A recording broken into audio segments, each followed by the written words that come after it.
Olá! Nesse vídeo de hoje falarei um pouco a respeito do eixo central matéria e energia e entender a origem dos principais impactos ambientais que acontecem no Brasil e ao redor do mundo, analisando estas transformações causadas. Com base nos entendimentos da ecologia, hoje é possível, não só utilizando a biologia, mas também a física, a química, a geografia, a história, a matemática, para entendermos qual é o status do planeta hoje, como ele estará daqui a 10, 15, 50 anos, e no passado, e o que provocou as principais transformações do ponto de vista dos impactos ambientais ou das chamadas mudanças climáticas. Com base em todo esse conhecimento hoje gerado e armazenado, nós podemos compreender estas transformações e, de certa forma, podemos criar condições para mitigar, ou seja, para compensar o impacto causado pelas ações humanas. Logo, os principais problemas ambientais que afetam o meio ambiente na atualidade é a poluição, o desmatamento, as queimadas e o aquecimento global. Embora as mudanças climáticas possam representar mudanças para o aumento da temperatura para mais ou para menos, fato é que todas essas questões de problemas ambientais, elas estão caminhando mais para um aquecimento e não para um resfriamento.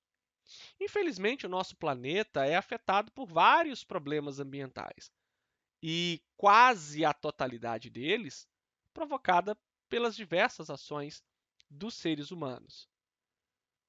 Assim, o Brasil, o nosso país, é o quarto lugar no ranking dos países que mais emitem gases de efeito estufa na atmosfera, por problemas relacionados ao slide anterior, ou seja, queimada, desmatamento, a, a poluição atmosférica.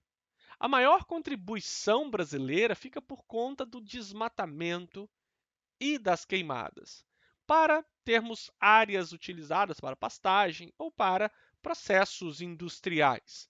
Assim, podemos pensar que se o desmatamento e as queimadas elas são causas do efeito estufa, ou seja, aumentam a emissão de gases do efeito estufa na atmosfera, basta a redução do desmatamento e a redução das queimadas, que apenas irão ocorrer por causas climáticas.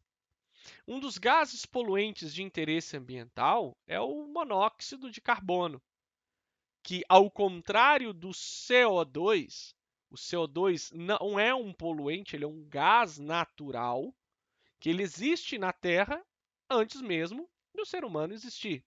O ser humano, para se ter uma ideia, tem na corrente sanguínea o dióxido de carbono que nós liberamos pela expiração. No caso do monóxido de carbono, ele se liga de forma irreversível na hemácia e não deixa a hemácia transportar oxigênio, causa asfixia. O caso do monóxido de carbono, ele é incolor, ou seja, ele não tem cor, ele não tem cheiro, e ele é liberado na queima incompleta da matéria orgânica. E ele se liga irreversivelmente à hemoglobina, podendo causar morte por asfixia. Logo, podemos prever que muitas vezes, usando como uma analogia, o que mais mata numa queimada, num ambiente que está pegando fogo, é a inalação de monóxido de carbono que causa asfixia. Não efetivamente o calor, mas sim os produtos resultantes desta combustão. Assim, um outro gás poluente de interesse ambiental são os óxidos de enxofre, que são liberados pelas indústrias e veículos atmosféricos, são utilizados na produção de ácido sulfúrico, pode causar bronquite, asma ou desencadear quadros de bronquite e de asma em pessoas que já portam a predisposição a esses quadros e também causar efizema pulmonar. Na atmosfera, ele contribui para a formação de chuva ácida. Só que podemos ter chuva ácida em outros locais que não têm uma grande área industrial, porque não podemos esquecer que a atmosférica ela é dinâmica. Logo, a produção de óxidos de enxofre em uma área pode ser transportada para outras áreas, causando um desequilíbrio distante da área onde o óxido de enxofre ele foi originado. Assim, as chuvas ácidas provocadas pelos óxidos de nitrogênio, pelas indústrias, pelos automóveis, que hoje já é urgente que as fábricas e as montadoras de carro estão produzindo no escapamento do carro alguma forma de bloquear ou de reter essa produção desses óxidos que vão provocar a chuva ácida, que vão poluir água, que vão poluir o solo, com o desmatamento produzido pela chuva ácida, com a desertificação da água, com a morte dos peixes e de outros animais aquáticos, em detrimento dessa poluição. As consequências da chuva ácida é a diminuição do percentual de hidrogênio, ou seja, do pH de rios e lagos, tornando essas águas mais ácidas, desequilíbrio de cadeias alimentares e, consequentemente, das teias alimentares, diminuição da biodiversidade, lesões na superfície foliar, prejuízos à saúde humana, com irritação dos olhos, da pele e da intoxicação pela ingestão direta dessa água ou a ingestão indireta dessa água ácida, corrosão de construções e monumentos ao longo do tempo, prejuízos à agricultura e também prejuízos à agropecuária.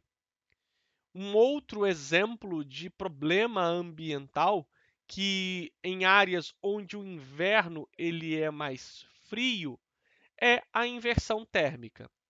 No calor, o ar quente continua mais tempo aquecido, sobe para a alta atmosfera, esfria, se torna mais denso e cai, e desce.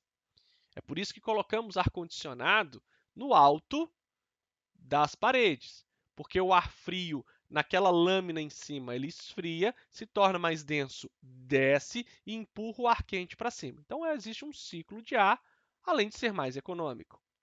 Mas como às vezes em áreas onde o inverno é levemente ou extremamente rigoroso, o ar quente produzido pelas indústrias, rico em poluente, ao ser liberado, esfria muito rápido e fica na superfície da troposfera. Assim, concentra-se os poluentes próximo a nós. Muitas vezes, em cidades grandes, industrializadas ou muito poluídas, é comum olharmos para o horizonte no inverno e vermos aquela cidade acinzentada ou amarronzada. Fenômeno esse chamado de smog, que é também conhecido como inversão térmica. Para as pessoas que têm problemas respiratórios e já são predispostos ao desenvolvimento de doenças respiratórias, vão viver respirando mais esse ar poluído por mais tempo, desenvolvendo problemas como asma, como bronquite ou outras doenças pulmonares. O efeito estufa, que é uma das pautas mais discutidas e amplamente disseminadas no conhecimento humano, a emissão de CO2 ele permite a passagem da radiação solar, porém o CO2 ele funciona como uma barreira para o calor refletido pela superfície da Terra, concentrando o calor por mais tempo na Terra, processo esse denominado de efeito estufa. Esses mesmos gases, no caso o CO2, ele retém grande parte do calor gerado pela luz do Sol. E este calor ele é refletido de volta para a superfície pelas moléculas de gases do efeito estufa, gerando mais calor. Muito obrigado.